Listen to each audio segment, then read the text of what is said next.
You've done everything right. You've thought it all through, weighed the options, planned for every outcome. You have the intelligence to see the paths ahead more clearly than most. And yet, you feel stuck, paralyzed even. The very mind that solves complex problems becomes a maze with no exit when it's time to make a simple decision. The intellect that earns you praise at work becomes a source of endless criticism and anxiety when you're alone with your thoughts. We are taught that being smart is the ultimate advantage, the key to a successful and happy life. But what if the very tool we rely on to navigate the world is also the primary source of our deepest struggles? What if, in the words of philosopher Alan Watts, your intellect is the very thing getting in your way? Today, we're going to explore one of the most painful paradoxes, that smart people often struggle more in life, not from a lack of capability, but because of the way they use their minds. And we'll use the timeless wisdom of Alan Watts to find a way out of this trap. The core of the issue lies in a fundamental misunderstanding of the mind's role. We have been taught to venerate our intellect as the pinnacle of human evolution, which it is, but we haven't been taught how to relate to it properly. The intellect is, without a doubt, a magnificent servant. It is the tool that built our civilizations, that writes symphonies, and that sends probes to distant planets.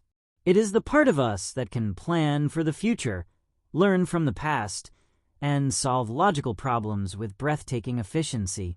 But this incredible tool makes for a terrible master. The problem begins when we forget that we are the one holding the tool, and we start to believe that we are the tool itself. We hand over the reins of our entire existence to this one faculty, and then wonder why we feel so anxious, so disconnected, and so trapped inside our own heads. Alan Watts had a brilliant analogy for this. He said the brain is a tool, much like a knife. A knife is excellent for its purpose. It's designed for cutting, for carving, for slicing the world up into manageable bits.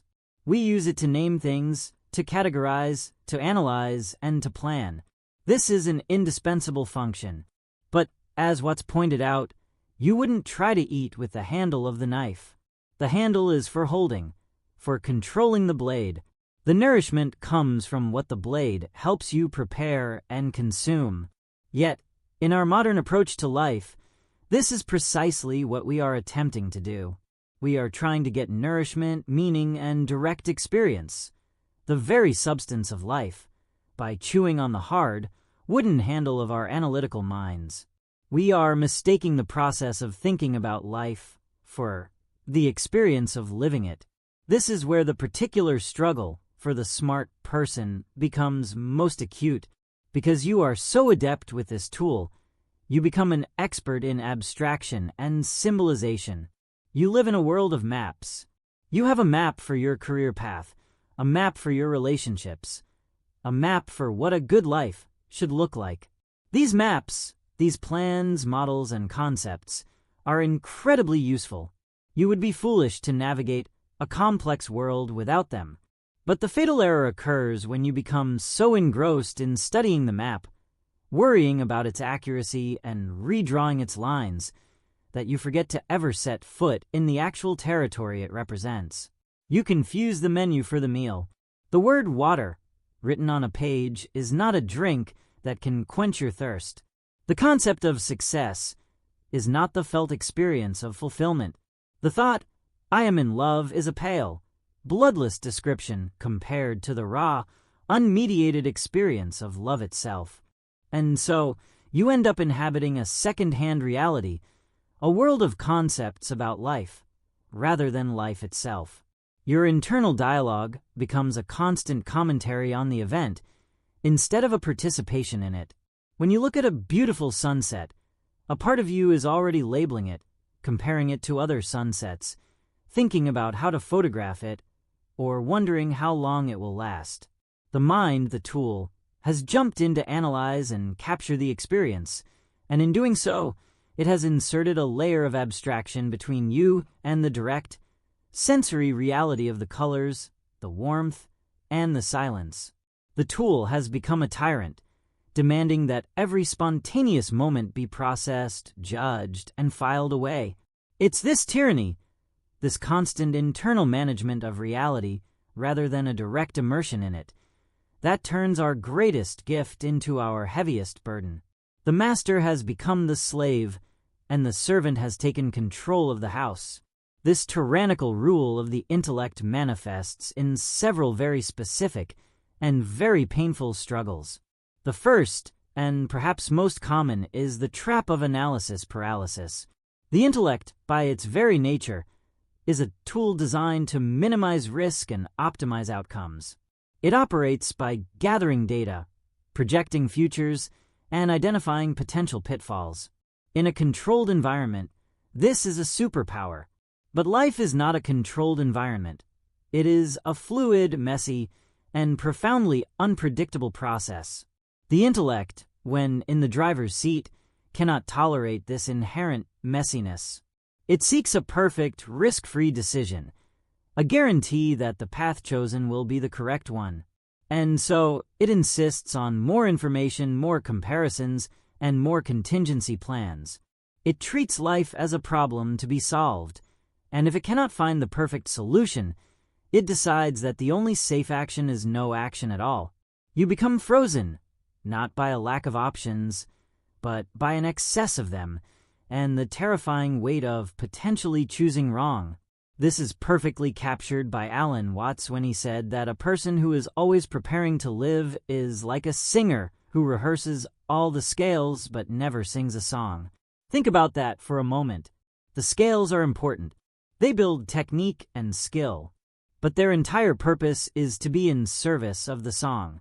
The song itself, the performance, the expression, the joy and vulnerability of it, is the point.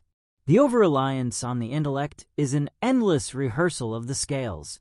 You amass knowledge, you take courses, you research every possible outcome of a relationship or a career move, you perfect your plan, but you never actually step onto the stage and sing.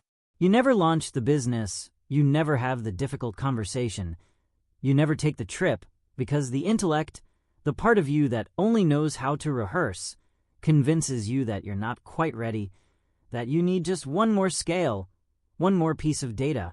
We see this everywhere. The brilliant graduate with a world of opportunity who becomes stuck because they cannot decide which career path is the single most optimal one, and so they remain in a safe, unfulfilling job out of sheer indecision. Or the person who, before a social event, runs through every possible conversational thread, every potential awkward silence, and every opinion they might share, over-preparing to the point of such anxiety that they can no longer be spontaneous and authentic when they arrive. In both cases, the individual is trying to solve the unsolvable equation of a risk-free life. But life, by its nature, is a gamble. It is an improvisation. To live is to venture into the unknown, and no amount of thinking can ever fully illuminate the path ahead.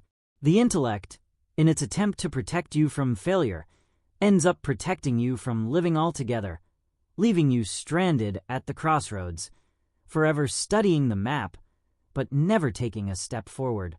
The second trap is the heavy and often hidden burden of self-consciousness. The intellect doesn't just analyze the external world. It turns its analytical power inward, and in doing so, it creates a concept we call the self. It gathers all your memories, beliefs, accomplishments, and failures and assembles them into a story, a character. You. This in itself is a useful model. The problem arises when you become so identified with this mental construct that you believe you are this character, and that this character must be constantly managed, polished, and defended. The intellect becomes a full-time public relations manager for this self, monitoring its performance, judging its appearance, and comparing it to others. This creates a perpetual split in your attention. You are no longer simply experiencing life. You are experiencing your own performance of life from a critical distance. This is the root of social anxiety. In the middle of a conversation, you are not fully listening to the other person. A part of you is running a parallel commentary. How do I look right now? Was that the right thing to say? What do they think of me? I need to sound intelligent. This internal critic murders spontaneity and genuine connection because you are no longer present with the other person. You are trapped in a private meeting with your own ego, trying to manage an impression rather than build a relationship. Alan Watts offered a liberating alternative to this exhausting struggle. He suggested that this separate, solid self is an illusion, and that a more true perspective is to see yourself as an aperture through which the universe is looking at and exploring itself. In this view, you are not a fixed character on a stage, but an ever-changing, flowing process of experience. The pressure to perform vanishes when you realize there is no separate performer to defend, only a magnificent and temporary point of view through which life is happening. The third, and perhaps most profound trap, is the intellect's insatiable demand for a linear, logical purpose. The mind is a superb planner, so it naturally assumes that existence itself must be a kind of project with a goal, a destination, a final answer. It looks at life and asks, with immense seriousness, what is the point? What is the ultimate purpose? This quest for a why is the source of the deepest existential crises. The intellect, in its relentless search for a satisfying, conceptual answer, often comes up empty-handed. If the universe is just atoms and void, if we are just biological accidents, then the intellect concludes that life must be meaningless. This can lead to a crushing nihilism or a quiet despair, a feeling that all our struggles and joys are ultimately for nothing. But this is, as Watts would say, the ultimate confusion of the map for the territory. You are trying to find the meaning of a symphony by dissecting the individual notes, or the purpose of a dance by analyzing the biomechanics of the steps. You are left with broken pieces and have missed the whole point. Watts challenged this linear model directly. He said, "We thought of life, by analogy, with a journey, a pilgrimage, which had a serious purpose at the end. But we missed the point the whole way along. It was a musical thing, and you were supposed to sing or to dance while the music was being played. The purpose of dancing is not to get to the end of the song. The purpose is the dance itself. The meaning of the music is found in the experience of listening to it and moving to its rhythm. In the same way, life does not need an external justification or a final destination to be meaningful. Its meaning is inherent, immediate, and experiential. The relentless search for a cosmic why is like trying to find the nutritional information on a rose petal. It's the wrong tool for the experience. The beauty and the value are not in a future purpose, but in the present act of living, feeling, and engaging with the world right now, without the constant need to justify it to your own analytical mind. So, if the tyranny of the intellect is the problem, what is the solution? It is crucial to understand that the way out is not to become stupid, to reject thinking, or to deny your intelligence. That would be like trying to fix a dominant right hand by chopping it off. The solution is far more subtle and far more graceful. It is to learn the art of context, to discover when to use this powerful tool, and more importantly, when to set it down. It is to unlearn the habit of constant thinking and remember how to engage in direct experience. The goal is not to stop thinking, but to stop being unconsciously enslaved by your thoughts. As Alan Watts so plainly put it, the meaning of life is just to be alive. It is so plain and so obvious and so simple, and yet everybody rushes around in a great panic as if it were necessary to achieve something beyond themselves. We are so busy thinking about life that we forget the simple, profound act of being alive. The path forward involves a series of gentle but profound shifts in our attention and our attitude. The first shift is to consciously embrace what we can call the don't know mind. For a person who prides themselves on knowing, this can feel like failure, but it is actually the gateway to freedom. Your intellect is built to know, to have answers, to be certain. But life is fundamentally uncertain and unknowable in its fullness. To insist on knowing is to fight a battle you can never win. Instead, you can practice allowing yourself to not have the answer. When faced with a difficult decision, can you admit, "I don't know what the perfect choice is," and proceed with a choice anyway, not from recklessness, but from a trust in your capacity to handle the outcome? In a conversation, can you listen without immediately formulating a response, truly entering the unknown space of another person's perspective? This don't know mind is not ignorance. It is a state of open, receptive curiosity that liberates you from the prison of needing to be right and in control. The second shift is to move your primary focus from the goal to the process. Our intellect is almost exclusively goal-oriented. It is always projecting us into a future moment of achievement. The finished project, the saved money, the reached destination. But life is not in those future points. It is in the continuous flow of the present. The solution is to fall in love with the doing itself. When you dance, are you dancing to get to the end of the song, or are you dancing for the sheer joy of the movement in this very moment? When you work, can you find a sense of engagement and absorption in the task itself, rather than being solely fixated on the final product?